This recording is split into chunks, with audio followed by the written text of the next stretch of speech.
এইয়া মই আছোঁ আজি আমাৰ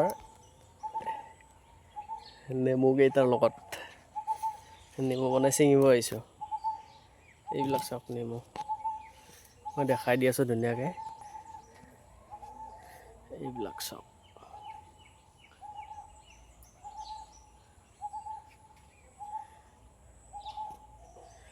ঢেৰ নেমু লাগি আছে গছত।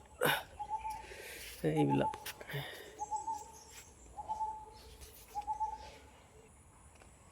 এইবিলাক চাব পাৰে।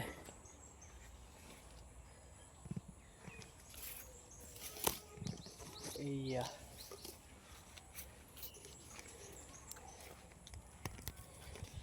এনেকৈ মানে বাঁহ সোমাই দিছোঁ ধুনীয়াকৈ ডাঙৰ হৈ থাকে, তেতিয়া মানে নেমুবিলাক ছিঙিব ধুনীয়া সহজ হয়।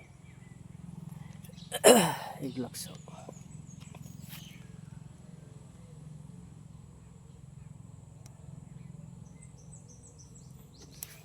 এইডাল চাওক এনেকৈ মানে বাঁহ বঢ়িয়াকৈ বান্ধি দিছোঁ। বাঁহ বান্ধি দিয়াৰ ফলত মানে কি হৈছে, এতিয়া আমি ইয়াত তলত ধুনীয়াকৈ সেনেকৈ সোমাই যাব পাৰোঁ আৰু এইবিলাক নেমুবিলাক ছিঙিব বহুত সহজ হয়।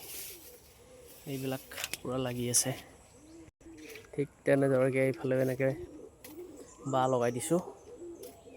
এইবিলাক নেমু ঢেৰ লাগি আছে। লগতে এইফালে এডাল কোমোৰা উঠি গৈছে, এডাল পানী টেংকিত।